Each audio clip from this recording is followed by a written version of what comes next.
Tejario Central in Braga, and this is just a classic pasteleria and cafe. And I heard that they were known for their viewish pastry, so I got one. And when I read about these, I've never had one before. I'm going to cut it open.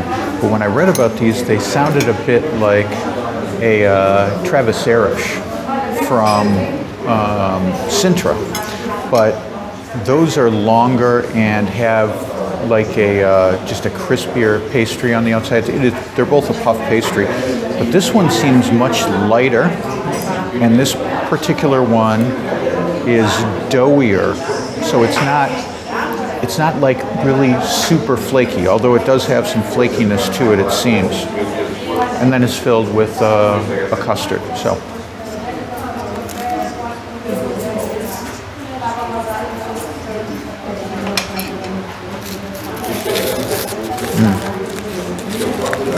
Yeah, that's tasty. I think it would be awesome if it was fresh out of the oven, but it's still good.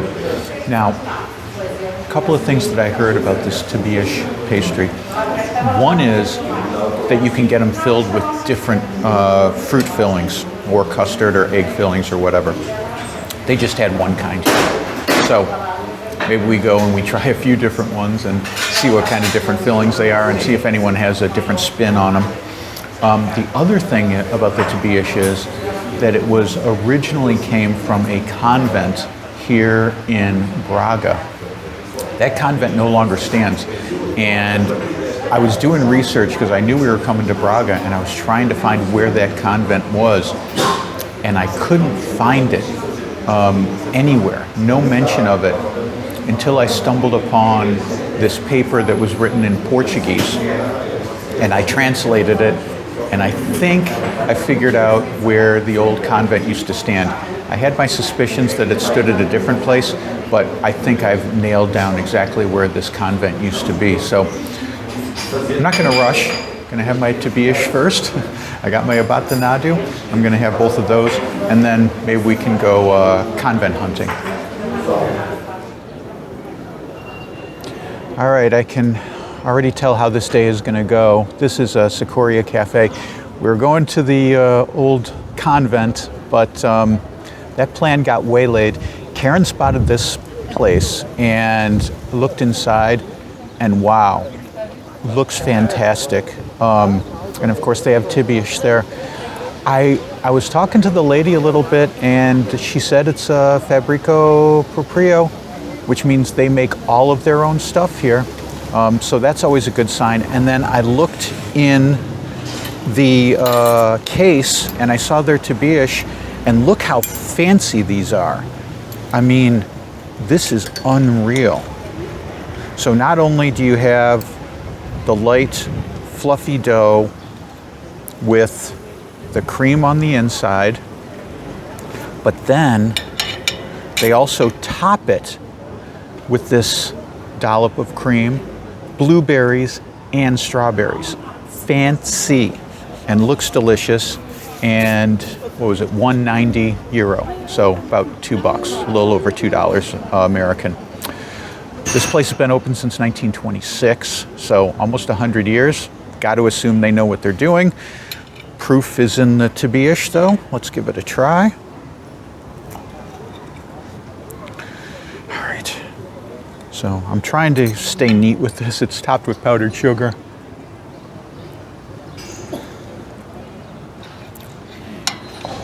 Man. Oh, that cream is delicious. Puff pastry is divine. Wow. That is so good. All right, I'm gonna sneak a blueberry off here. See what it's like with a little fresh fruit. Wow, that cream is so thick, it's almost the consistency of pudding, like a vanilla pudding. So,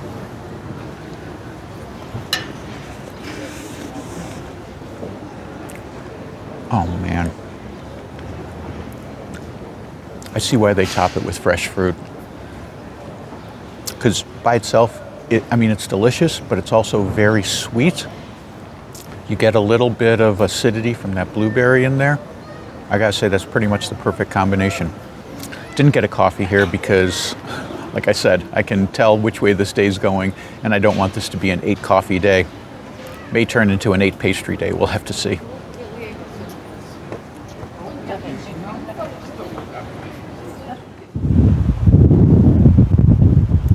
You might be wondering why we're standing in front of this theater. Well, this is the original location of the Convento dos Remedios. And this is where the nuns invented the recipe for the viewish. This is a pastry in Braga, and obviously they're not still making it here. They're making it in pastelerias around town, but this is where it was actually invented. This convent stood here for a couple hundred years, but by the late 1800s, the last nun had died. By the early 1900s, the building was demolished, and they built this theater here. But I thought it would be nice to come here and pay tribute to the nuns who invented this pastry that's now sold here in Braga. We're at Tabias de Braga, and I got another Tabias here, which I'll tell you about in a moment, but I was coming here because I heard that viewish was on the menu. That's the monastery pastry that I've been looking for. In fact, we've walked into a couple of places now, and they've all said, nope, no viewish, maybe tomorrow, no viewish. So the search continues for viewish. However, what we did find here that's really cool is Tabias filled with other different kinds of cream rather than just the vanilla cream or the egg custard cream. So in there they had raspberry, chocolate, hazelnut, I don't know, was there, I can't remember what else they had, but they had several of them, and, oh, passion fruit. And I opted for the lemon because it looked so delicious. Look, they've got a little fresh slice of lemon right on the top here. So let's give this a try. Oh, before I cut into this, I should explain where Tabias got its name.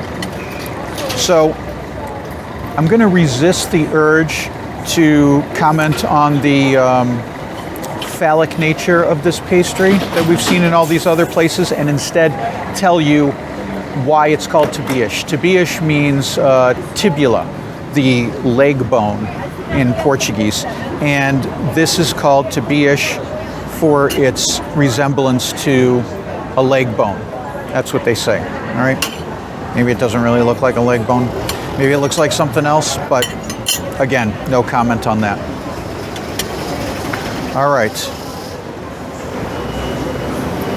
Inside. So that looks like a combination of cream and lemon. We'll give this a try and see what's the what.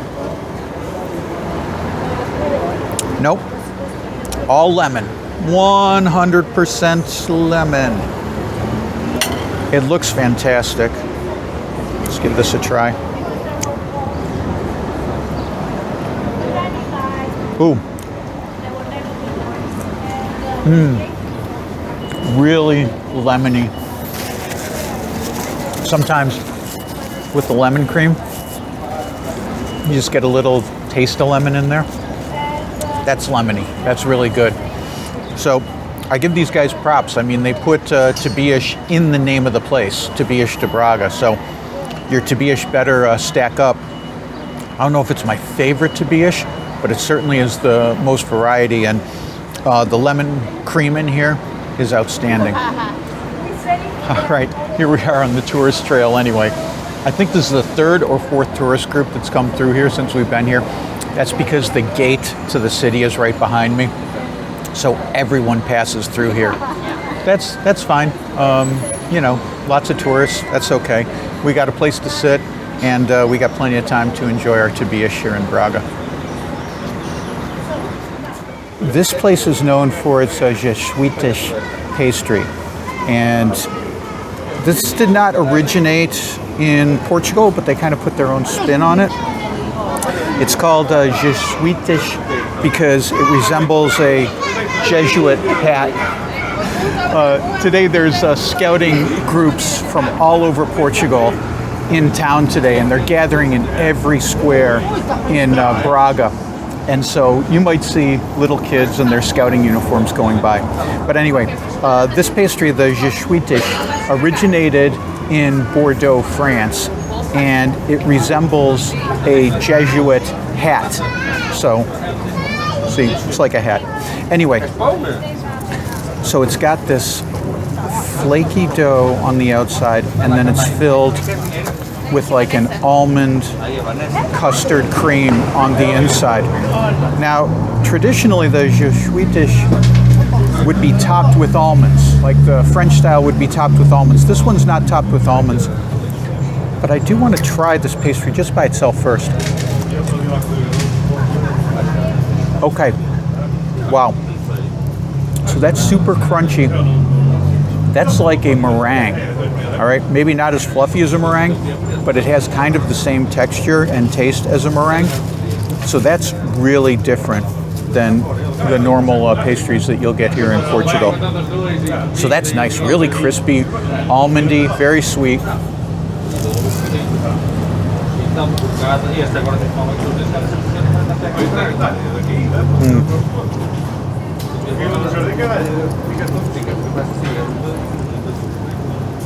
So that matches really nicely with that, with the pastry on the bottom. And then you can see on the inside, we've got the almond cream.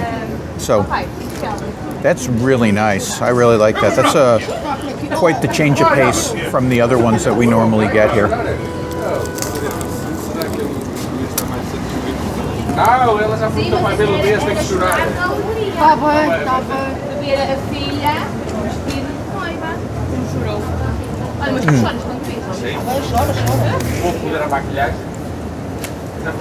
Super crunchy, sweet and creamy on the inside, and kind of messy too. So that's really tasty. I don't know whether you're going to find the jesuitish in other pastelerias here in Portugal or even here in Braga, but here it's a specialty, and it's something you should definitely be trying.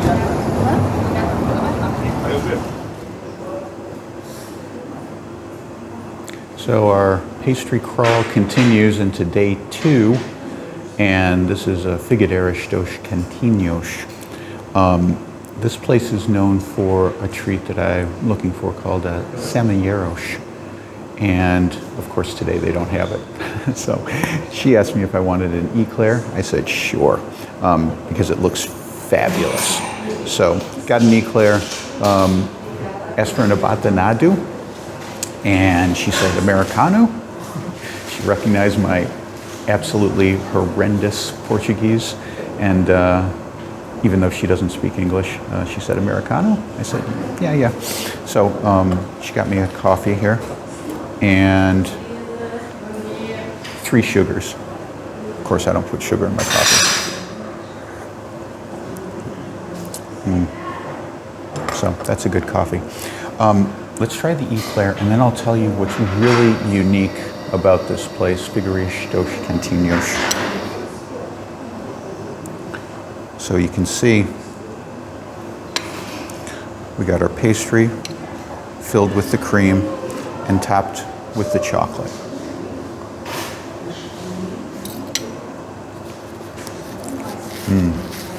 Man.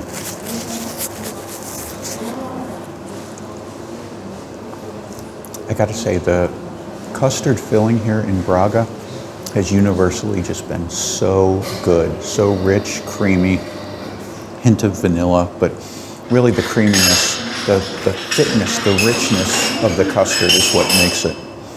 And it's topped with chocolate. Now this isn't like a ganache chocolate. It's almost like a hard chocolate shell on the outside there. Really tasty though. All right, so I told you I'd tell you what's unique about this place. We are literally on top of Roman ruins. I am sitting here, and right on the floor is glass looking down into Roman ruins. I asked the lady who made our coffee. She said they're from the 2nd or 3rd century.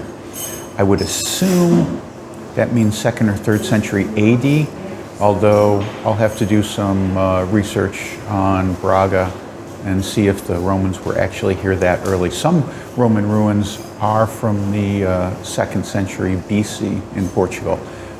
I'm not sure that there have been any from the 3rd century, at least that I've seen. So we'll have to look that up. But anyway, they're pretty freaking old.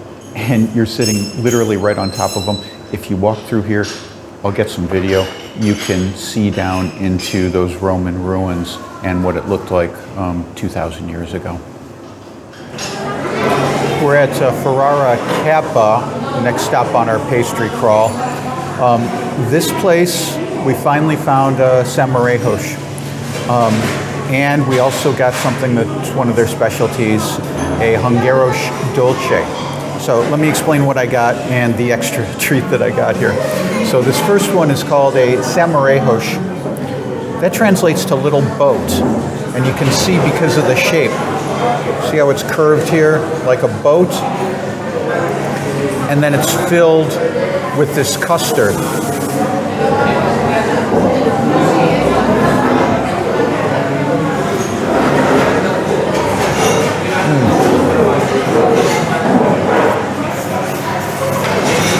So there's almonds in there, and egg.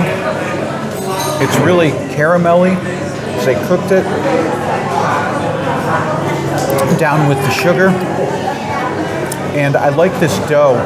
Sometimes these pastry doughs can be really flat and hard and almost tasteless. This one has a little more bite to it.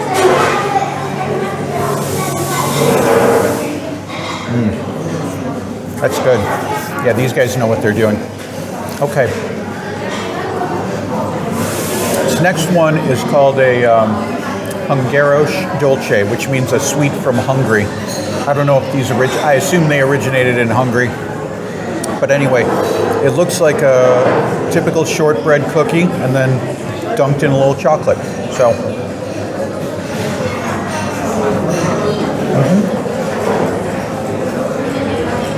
Dense and buttery, just like your normal shortbread cookie that you would expect.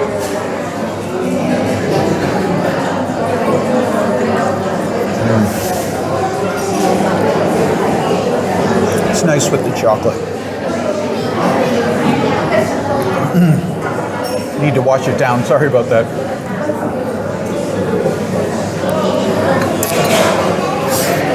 Okay, so here's where I tell you about the how I got another viewish. So I was showing the waitress what we wanted because here's the thing. I've taken about a year of Portuguese classes and my Portuguese is getting better, but to call me fluent, no way. I'm not even semi-fluent. Like I have a few hundred words of vocabulary. I can put together the most simple sentences, but my Portuguese is lowest level with still being able to vaguely communicate. So what I found is, up here in the north, they really have trouble understanding my Portuguese accent, my American accent in Portuguese, really. In Setúbal and in Lisbon, I found I can almost sorta kinda get by just by speaking. Up here, they have no idea what I'm saying many times.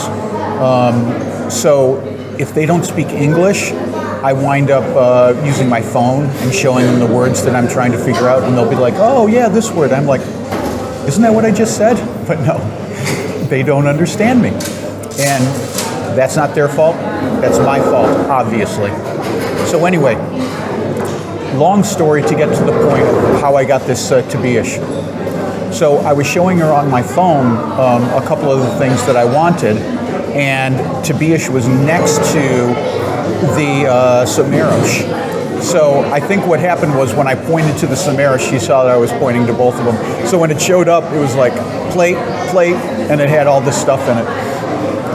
And I'm not one to turn down a pastry, so that's why we got another Tiberish here.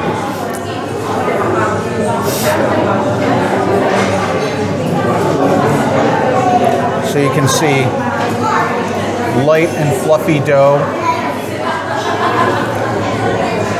A little bit of crispiness, but not as crispy as you might expect. It's more like an eclair.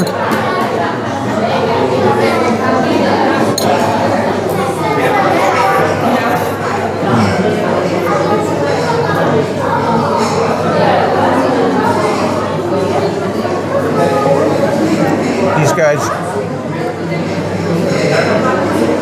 they're known for their tabiish, and I can see why. They've got really good dough here. So, thoroughly impressed. And just look around. Look how gorgeous this area is. It's got high ceilings, and you've got these tiles on the wall. So, even when there's only a few people talking, it gets really loud because the sound is just bouncing around in here. But that adds to the atmosphere. It makes it really nice. All right. We've got some pastry work to do here.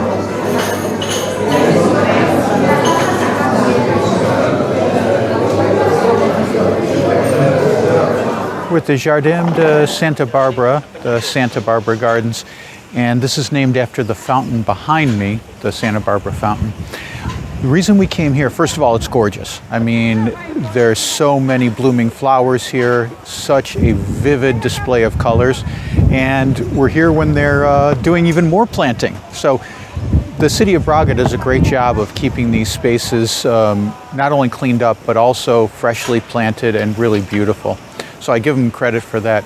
This fountain behind me, the Fountain of Santa Barbara, this was taken out of the Convento de Remedios, that the site that we visited earlier. So before they demolished it, they grabbed this fountain, and you can see why it's gorgeous.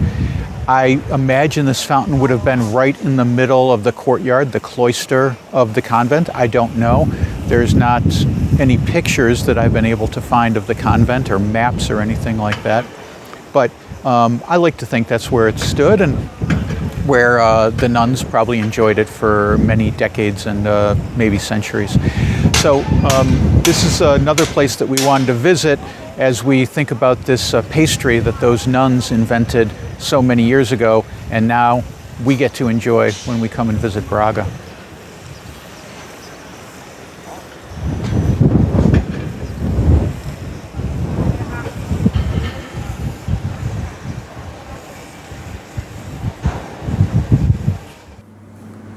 We're at Pastelleria Venezia, which translates to the Venice Bakery. And I wanted to come here one last shot before we leave to try and find some viewish to Braga. Unfortunately, struck out again. I swear I must have been in a dozen places in Braga asking for this one pastry, the viewish, that was made in the convent. Everyone seems to know what it is. Nobody has it. So, oh well, the search continues. Maybe someday in some other lifetime I'll find a Vesuvish and get to sample it. On the other hand, I did find this new pastry. If you take a look at this.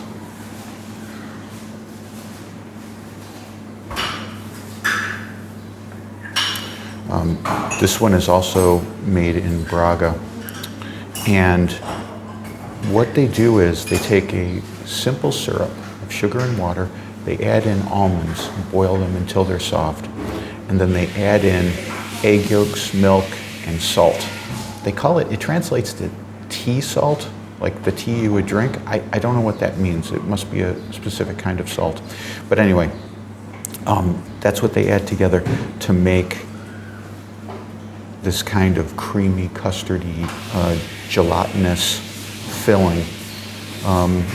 And I don't think there's any crust to it whatsoever. They just cook it in a pan on parchment paper, and then this one is topped with a little bit of powdered sugar.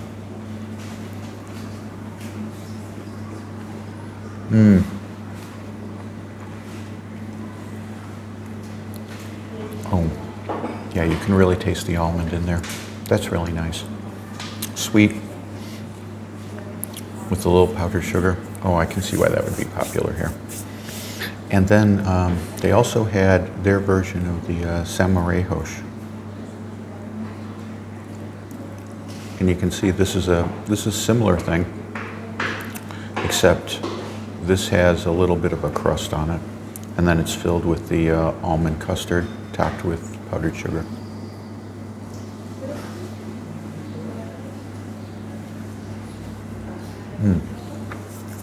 So it is similar, but that is way more eggy and less sweet. So samarejos is really nice. That's a different take, a different spin on the samarejos here at the Venice Bakery. And of course, got to get fueled up with